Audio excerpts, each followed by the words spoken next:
आहोत की आता इकडे अॅनिव्हर्सरीचं सेलिब्रेशन सुरू असतं. तेवढ्यातच प्रभास हा गिरिजेच्या पाठी उभा असतो आणि तो गिरिजाला काहीतरी खानाखुणा करून सांगण्याचा प्रयत्न करत असतो. त्याच वेळेला आपण पाहतो की इकडे आता लाईट्स ऑन झालेल्या असतात आणि लाईट्स ऑन झाल्यानंतर इकडे लगेचच प्रभास सर्वांना दिसतो, कारण रुद्रने सर्व लाईट ऑन केलेला असतो आणि त्याच वेळेला तो म्हणत असतो सरप्राईज आणि हॅपी अॅनिव्हर्सरी असं म्हटल्याबरोबर आपण पाहतो की इकडे सर्वांचं लक्ष गिरिजेच्या पाठी उभं असलेल्या त्या प्रभासकडे जातं. प्रभासला तर हे सगळं काही पाहिल्यानंतर फारच मोठा धक्का बसतो की आता तो सर्वांसमोर आलेला आहे आणि त्याच वेळेला सगळेजण टाळ्या वाजवत असतात. आता सर्वजण टाळ्या वाजवत असतानाच जो काही रुद्र आहे, रुद्राचं सुद्धा लक्ष तिथे समोर उभे असलेल्या प्रभासकडे जातं आणि सेम पद्धतीने नागेश्वरचं सुद्धा लक्ष तिथेच उभे असलेल्या त्या प्रभासकडे जातं आणि प्रभासकडे लक्ष गेल्यानंतर इथे सगळेजण चकित होऊनच त्याच्याकडे पाहत असतात. आता गिरिजा खरं तर इकडे जेव्हा प्रभास आणि गिरिजा भेटले होते त्यावेळेला इकडे आता जो काही प्रभास आणि त्याचबरोबर इकडे दत्तू हे दोघेही जण फार जवळचे मित्र आणि तो क्षण इथे आता गिरिजाला आठवू लागलेला असतो आणि तो क्षण इथे गिरिजाला आठवल्यानंतर इकडे गिरिजा त्यांच्याकडे पाहतच असते. त्याच वेळेला आपण पाहतो की जो नागेश्वर घोरपडे आहे त्या नागेश्वरला जेव्हा समजलं होतं की इकडे ह्या प्रॉपर्टीची मालकीन किंवा ही जी काही इस्टेट आहे त्या इस्टेटची खरी वारसदार असलेली मुलगी ही फक्त आणि फक्त इथे प्रभासला माहिती आहे आणि तेव्हापासूनच तो त्याला बऱ्याचदा विचारण्याचा प्रयत्न करत होता. बऱ्याचदा त्याला मारून हाणून विचारण्याचा सुद्धा त्याने खूपदा प्रयत्न केला होता, पण प्रभास मात्र कितीतरी वेळा तिथून पळून निघून सुद्धा गेला होता. ह्या सगळ्या गोष्टी आता इकडे त्याला आठवू लागलेल्या असतात. आता इकडे जी काही वासंती आहे, वासंतीला सुद्धा हे सगळं काही आठवू लागलेलं असतं. कशा पद्धतीने इकडे आता उर्वशी त्याला इथे चुकीच्या गोळ्या द्यायची आणि त्याला काहीच आठवू नये किंवा तो बरा होऊ नये म्हणून तिचे ते प्रयत्न सुरू असायचे. ह्या सगळ्या काही गोष्टी इथे आता आठवू लागलेल्या असतात. त्याच वेळेला आता इकडे जो काही प्रभास आहे त्याने वासंतीला असं सांगितलेलं होतं की हे बघ ताईडे, तू काळजी करू नकोस, इथे तू सांगितल्यापासून उर्वशीने दिलेल्या गोळ्या मी खात नाही, तू दिलेल्या गोळ्याच मी खातोय आणि त्यामुळेच मी बरा झालेलो आहे.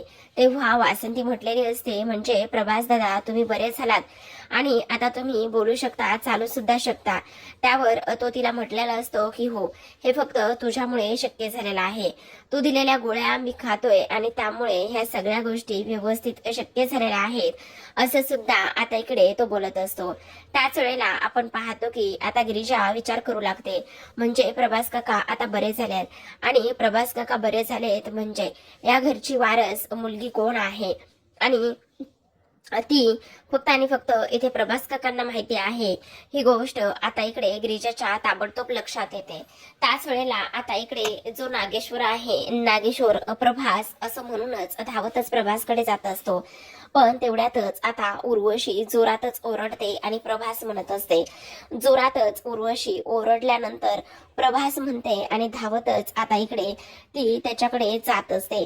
आता इकडे ती गेल्यानंतर लगेचच त्याची कॉलर पकडते आणि रागानेच म्हणत असते, बघितलं दादासाहेब, मी सांगत होते ना तुम्हाला की खरं तर इकडे हा जो काही आहे ना तो खरं तर बरा आहे, तो आतापर्यंत आपल्याला फसवण्याचं काम करत होता. मी तुम्हाला तेच सांगण्याचा किती प्रयत्न करत होते की हा आपल्याला फसवतोय म्हणून, पण तुम्ही मात्र अजिबात माझं ऐकायला तयारच नाही आहात. मी तुम्हाला किती वेळा सांगितलं. एवढ्यातच नागेश्वर उर्वशीचा राग पाहतो, कारण सर्वांसमोर ह्या सर्व गोष्टी यायला नकोत म्हणून तो हे सगळं काही पाहत असतो. हो दीदीबाई, काय करताय तुम्ही? हे तुम्हाला झालेला जो काही आनंद आहे तो आनंद जरा थांबवा. कळतंय आम्हाला तुम्हाला किती आनंद झालेला आहे. खरं तर इथे तुमचा ह्या प्रभासवर फार जीव. आम्हाला या सगळ्या गोष्टी लक्षात येत आहेत. पण तुम्ही जरा स्वतःला सावरा ना. किती तो आनंद आणि किती तुम्हाला आनंद झाला आहे असं तो आता इकडे बोलत असतो. त्याच वेळेला हे सगळं काही बोलल्यानंतर आपण पाहतो की ह्या सर्व काही ज्या गोष्टी आहेत ना त्या ह्या पद्धतीने झालेल्या असतात. आणि त्याच वेळेला आपण इकडे पाहतो की जो काही प्रभास आहे, प्रभास तर एकदम शांतच बसलेला असतो. जेव्हा आता इकडे नागेश्वर हे सगळं काही बोलतो आणि नागेश्वरने ह्या सर्व गोष्टी इथे बोलल्यानंतर आपण पाहतो की इकडे जो काही रुद्र आहे तो रुद्र समोर आलेला असतो. आणि रुद्र समोर आल्यानंतर लगेचच आता तो म्हणत असतो, खरं तर इकडे तुम्ही बरे झालात प्रभास काका. खरंच ही किती आनंदाची गोष्ट आहे. तुम्हाला असं बरं झालेलं पाहिल्यानंतर फार आनंद होतोय बघा. आणि असं बोलल्यानंतर लगेचच आता इकडे आपण पाहतो की जी काही उर्वशी आहे ती म्हणत असते, खरंच खरंच इकडे हे सगळं काही पाहिल्यानंतर मला सुद्धा फार आनंद झालेला आहे बघ. त्याच वेळेला आता इकडे ही जी काही गिरिजेच्या मनामध्ये खूप सारे प्रश्न आलेले असतात. गिरिजा विचार करते, नेमकं हे प्रकरण काय आहे मला तर कळतच नाहीये. म्हणजे आता हे दोघ जण इतका रागराग करत होते आणि आता एका क्षणामध्ये हे सगळं काही अशा पद्धतीने इथे बदलत आहेत. नेमकं ह्या लोकांचं चाललंय काय असं सुद्धा इकडे आता ती विचार करत असते. त्याच वेळेला आपण पाहतो की इकडे दुसऱ्या बाजूला मात्र जो काही प्रभास आहे त्या प्रभास समोर उर्वशी रडत असते आणि म्हणत असते, प्रभास प्रभास बरं झालं रे, तू बरा झालायस. खरंच तू बरा होण्यासाठी मी किती आणि कशा पद्धतीने तुझी वाट बघत होते. खरंच तू बरा झालास ना ह्यातच मला खूप जास्त आनंद होतोय आणि आनंद सुद्धा झालेला आहे. खरं तर इकडे मी कितीतरी दिवस इकडे तुझ्यासाठी देवाकडे प्रार्थना केली. त्याच वेळेला नागेश्वर म्हणत असतो, हो दिदीबाई, शेवटी काय तर तुम्ही केलेलं व्रत वैकल्य, उपवास, तपास, देवाला केलेली प्रार्थना, ह्या सगळ्या गोष्टी एकदाच्या कामी आल्यात, फळाला आल्यात. आणि त्याचमुळे आज इकडे हा जो काही प्रभास आहे ना माझा मित्र, तो असा लवकर बरा होईल याची अपेक्षा सुद्धा नव्हती आपल्याला. पण बघितलंच ना तो कसा लवकर बरा झाला आहे. आता हे सगळं काही होत असताना इकडे मात्र देवकीला फार आनंद झालेला असतो. पण हे सगळं तर झालेलं असतं तेवढ्यातच आता इकडे प्रभासला दरदरून घाम फुटलेला असतो. आणि घाम फुटल्यानंतर प्रभास मात्र आहे त्याच ठिकाणी जागीच चक्कर येऊन पडतो. आता प्रभास जागीच चक्कर येऊन पडल्यानंतर इकडे ताबडतोब त्याला त्याच्या रूम मध्ये घेऊन गेलं जातं आणि त्याच्या बेडवरती झोपवलं जातं. ताबडतोब डॉक्टरांना बोलवलं जातं आणि त्याच वेळेला डॉक्टर येतात आणि चेक करतात. तेव्हा आता इकडे रुद्र म्हणत असतो, मला एक गोष्ट सांगा डॉक्टर साहेब, इथे प्रभास काका असे अचानक शुद्धीवर आले, पुन्हा एकदा ते बेशुद्ध होणार नाहीत किंवा कोमामध्ये जाणार नाहीत ना असं बोलल्यानंतर आता इकडे गिरीज, उर्वशी आणि त्याचबरोबर नागेश्वर म्हणत असतात, हो चिरंजीव असं काही बी काय बोलताय, आता तो बरा झालाय, आता त्याला काहीच नाही होणार. तेव्हा डॉक्टर म्हणत असतात, नाही नाही अजिबातच नाही, जे काही हे बोलतायत ना ते अगदी बरोबर आहे. म्हणजे हे यांना एखादा धक्का वगैरे बसला तर पुन्हा एकदा कोमामध्ये जाण्याची त्यांची दाट शक्यता आहे. त्यामुळे त्यांची फार व्यवस्थित आणि चांगल्या पद्धतीने तुम्हाला काळजी घ्यावीच लागेल असं म्हणून आता इकडे डॉक्टर इथे त्यांचा निरोप घेऊन निघतात. त्याच वेळेला नागेश्वर म्हणत असतो, चिरंजीव जा तुम्ही डॉक्टरांना बाहेरपर्यंत सोडून या असं म्हणून आता नागेश्वर इथे रुद्रला बाहेर पाठवतो. आता नागेश्वरच्या ह्या डोक्यामध्ये खूप काही गोष्टी सुरू असतात. तो आता इथे विचार करू लागतो की आता ह्याला एकदा का हा शुद्धीवर आला तर मग सगळ्या गोष्टी ह्याच्याकडून काढून घेता येतील असा इकडे तो विचार करतो. दुसऱ्या बाजूला आपण पाहतो की आता गिरिजा तिथेच असलेल्या देवीच्या त्या मूर्तीकडे जाते, देवघरात जाते आणि आभार मानत असते देवीचे. ती म्हणत असते, खरं तर आई अंबाबाई, आज तुझ्यामुळे ह्या सर्व गोष्टी शक्य झालेल्या आहेत. आज तुझ्यामुळे इकडे प्रभास काका जे आहेत ना ते इकडे बरे झालेले आहेत आणि प्रभास काका शुद्धीवर आलेले आहेत. तू आता लवकरात लवकर त्यांना आमच्या समोर बोलताना दाखव, कारण आम्हाला त्यांना असं हसताना खेळताना बोलताना पाहायचं आहे. तेवढ्यातच आता तिथे वासंती येते. वासंती तिथे आल्याबरोबर गिरिजा म्हणत असते, आई, आज हा आपल्यासाठी किती आनंदाचा दिवस आहे. बघितलं ना, प्रभास काका शुद्धीवर आलेले आहेत. त्याच वेळेला इथे वासंती म्हणत असते, हो गिरिजा, प्रभास शुद्धीवर आला ही गोष्ट तर फार चांगली आहे, पण तुझ्या एक गोष्ट लक्षात येते का गिरिजा? त्यावर गिरिजा म्हणत असते, म्हणजे मला नाही समजलं आई, तुम्हाला काय म्हणायचं आहे तर.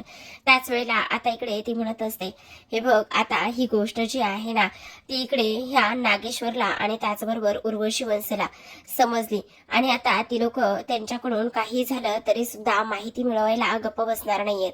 आणि एकदा का ते शुद्धीवर आले तर मग त्यांना समजेल की इकडे जी काही देवकी आणि त्याचबरोबर अंगद ह्यांची मुलगी कोण आहे, ह्या घराची खरी वारसदार कोण आहे, ही गोष्ट त्यांना ताबडतोब समजेल.